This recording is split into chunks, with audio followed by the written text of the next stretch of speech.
Cinema ഇറങ്ങുന്നു, censor board അത് കാണുന്നു. ഞാൻ നേരത്തെ പറഞ്ഞ പോലെ 2 കട്ടുകൾ മാത്രം, 2 മിനിറ്റ് മാത്രമുള്ള കട്ടുകൾ മാത്രം അതിൽ പറയുന്നു. സിനിമ പ്രദർശനത്തിന് വരുന്നു. ആദ്യ ദിവസം തന്നെ വലിയ തോതിലുള്ള ജനപ്രവാഹം ഉണ്ടായിരുന്നു. പക്ഷേ ഇപ്പോൾ നമുക്കും ലഭിക്കുന്ന കണക്കനുസരിച്ച് ചെറിയൊരു പിന്നോട്ട് പോക്കൊക്കെ ആ സിനിമയ്ക്ക് സംഭവിച്ചിട്ടുണ്ട്. ടിക്കറ്റുകളൊക്കെ ക്യാൻസൽ ചെയ്യുന്ന പശ്ചാത്തലമൊക്കെ ഉണ്ടാകുന്നുണ്ട്.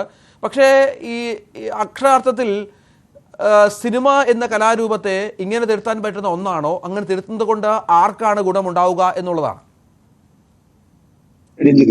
ഇപ്പോ ജയചന്ദ്രൻ പറഞ്ഞു ഇങ്ങനെ പലരും സിനിമാ തിയേറ്ററിൽ നിന്നും ആ സിനിമ കാണാതെ പിന്മാറുന്നു എന്ന് ജയചന്ദ്രൻ പറഞ്ഞു. BJP സംസ്ഥാന പ്രസിഡന്റായ രാജീവ് ചന്ദ്രശേഖർ എന്താ പറഞ്ഞു? എന്തൊക്കെയായാലും ഞാൻ ആ സിനിമ കാണും എന്ന് തന്നെയാണ് പറഞ്ഞത്. അപ്പോൾ അദ്ദേഹം BJP ഉന്നത സ്ഥാനീയനാണ്.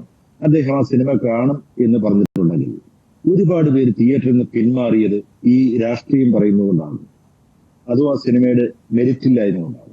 ആദ്യം ചിന്തിക്കേണ്ടതാണ്, ആ സിനിമ ജനങ്ങൾ ലൂസിഫറിനേക്കാൾ അപ്പുറം എന്ന് പ്രതീക്ഷിച്ചിട്ട് അതിന്റെ ഒരു കണ്ടന്റ് അല്ലെങ്കിൽ അത് അവർക്ക് ആസ്വദിക്കാൻ കഴിയാത്തതുകൊണ്ടാണ് പലരും പിന്മാറിയത് അല്ലെങ്കിൽ തിയേറ്ററിൽ കളക്ഷൻ കുറഞ്ഞത് എന്ന് വിശ്വസിക്കാനാണ് എനിക്കിഷ്ടം, അല്ലെങ്കിൽ ഞാൻ അറിഞ്ഞത് അങ്ങനെയാണ്. പക്ഷെ ഇപ്പോൾ സംഭവിക്കുന്ന ഈ ഒരു കാര്യം 17 പോർഷൻ കട്ട് ചെയ്യുന്നു, അത് ഒരുപാട് തിരിച്ചറിവുകൾ വരുത്താൻ പോകുന്നു, ഞങ്ങൾക്ക് തെറ്റ് സംഭവിച്ചു എന്ന് നിർമ്മാതാക്കളും സംവിധായകനും എഴുത്തുകാരനും പറയുന്നു എന്നൊക്കെ പറയുന്ന ഒരു നരേറ്റീവ് ഇപ്പം വരുന്നുണ്ടല്ലോ. ഞാൻ പറയുന്നത് ഇത് ഏറ്റവും വലിയ മാർക്കറ്റിംഗ് ആണ്. ഞാൻ അത് പറയാൻ കാരണമുണ്ട്. ഇന്നൊരു ഫംഗ്ഷനിൽ ഞങ്ങൾ അറ്റൻഡ് ചെയ്തുകൊണ്ടിരിക്കുമ്പോഴാണ് ഈ ന്യൂസ് വരുന്നത്. അത് മൊബൈലിൽ കണ്ട 12 പേര് സുഹൃത്തുക്കളാണ് അവിടെ ഇരുന്ന് അപ്പോൾ തന്നെ ടിക്കറ്റ് ബുക്ക് ചെയ്യാണ് നാളത്തെ ഷോയ്ക്ക്. എന്താണെന്ന് അറിയാമോ? കട്ട് ചെയ്യുന്നതിന് മുമ്പ് കാണാനുള്ള ആഗ്രഹം. എന്താണ് ഈ കട്ട് ചെയ്യാൻ തോന്നുന്നത്, എന്താണ് അവര് പറയാൻ ഉദ്ദേശിച്ചത്, അല്ലെങ്കിൽ അത് കാണാൻ കഴിയില്ലല്ലോ എന്ന് പറയുന്ന ഇതുകൊണ്ട് തിയേറ്ററിലേക്ക് ടിക്കറ്റ് ബുക്കിംഗ് കൂടുകയാണ്. ഇത് ശരിക്കും മാർക്കറ്റിംഗിന്റെ ഭാഗം തന്നെയാണ്. അങ്ങനെയൊക്കെ ഞാൻ ഒരു സ്ഥലത്ത് വായിച്ചു, ഗോപാലൻ പറഞ്ഞു അങ്ങനെ ഒരു രാഷ്ട്രീയ പാർട്ടി വേദനിപ്പിച്ചിട്ട് ഞങ്ങൾക്ക് സിനിമ ചെയ്യണ്ട എന്നൊക്കെ പറഞ്ഞു. ഇത് എവിടെ പറഞ്ഞു, ആര് പറഞ്ഞു എന്നും അറിയില്ല. പലരുടെയും ചാനലുകളിൽ കാണുന്ന അല്ലെങ്കിൽ യൂട്യൂബിൽ കാണുന്ന ചില ഫേസ്ബുക്ക് കാർഡുകളൊക്കെ പ്രചരിച്ചതാണ് ശ്രീ ജോസ് തോമസ്. നമ്മളത് അദ്ദേഹവുമായി അങ്ങനെ അദ്ദേഹം പറഞ്ഞിട്ടുണ്ടോ എന്ന കാര്യത്തിൽ വ്യക്തതയൊന്നുമില്ല. കാരണം അങ്ങനെ നിർമ്മാതാവ് പറയേണ്ട സാഹചര്യവുമില്ല. അതെ, വ്യക്തതയിൽ. പിന്നെ ഈ 17 ഭാഗങ്ങൾ കട്ട് ചെയ്യാൻ പോകുന്നത് എവിടെ നിന്നാണ് കിട്ടിയത്? ഇവിടുത്തെ സോഷ്യൽ മീഡിയയിൽ അത് വരുന്നു. 17 ഈ വാർത്ത വന്ന് ഇത്ര മണിക്കൂറുകൾ പിന്നിടുന്നു, ഏതാണ്ട് 5-6 മണിക്കൂറാകുന്നു. അപ്പോഴും നിർമ്മാതാക്കളോ മറ്റു ഇതുമായി ബന്ധപ്പെട്ട അണിയറ പ്രവർത്തകരോ ഒന്നും ഈ വാർത്ത നിഷേധിച്ചിട്ടില്ല. അതൊരു പ്രധാനപ്പെട്ട കാര്യമാണ്. ഇവിടെ RSSകാർ സിനിമ ബഹിഷ്കരിക്കുന്നു അല്ലെങ്കിൽ തിയേറ്ററിൽ നിന്ന് ജനങ്ങൾ കൂട്ടത്തോടെ പിന്മാറുന്നു എന്ന് പറഞ്ഞിട്ട് അവർ പ്രതികരിച്ചില്ലല്ലോ. അവരെവിടെയാ പ്രതികരിച്ച്? പൃഥ്വിരാജ് പ്രതികരിച്ചിട്ടുണ്ട്, ആന്റണി പ്രതികരിച്ചിട്ടുണ്ട്, ഗോപാലൻ പ്രതികരിച്ചിട്ടുണ്ട്. ആരും പ്രതികരിച്ചില്ല, മോഹൻലാൽ മിണ്ടിയിട്ടില്ല. അപ്പോൾ ഈ വിവാദങ്ങളെല്ലാം ഉണ്ടാകുമ്പോൾ അത് സോഷ്യൽ മീഡിയയിലും അല്ലെങ്കിൽ ചാനലുകളിലും ഇത് ചർച്ചയായി വന്നിട്ടും അവരാരും പ്രതികരിച്ചിട്ടില്ല.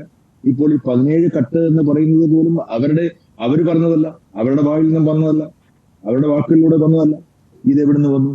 ശരി, ഇപ്പോൾ ഇത് ഞാൻ ആദ്യം പറഞ്ഞ കാര്യത്തിൽ ഉറച്ചു നിൽക്കുന്നവരെങ്കിൽ ഇത് മാർക്കറ്റിംഗ് തന്ത്രമാണ്, ഭയങ്കരമായ മാർക്കറ്റിംഗ് തന്ത്രമാണ്.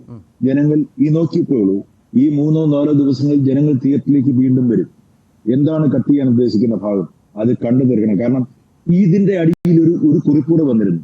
അടുത്ത ആഴ്ചയിലാണ്, അതായത് അടുത്ത വാരം ആരംഭിക്കുമ്പോൾ പുതിയ കട്ടോടെ സിനിമ പുറത്തിറങ്ങും എന്നാണ് ആ അറിയിപ്പുകളെല്ലാം കണ്ടിരുന്നത്. മനസ്സിലായല്ലോ? അതുകൊണ്ട് തന്നെയാണ് ഞാനത് വിശ്വസിക്കുന്നത് മാർക്കറ്റിംഗ് തന്ത്രമാണ്.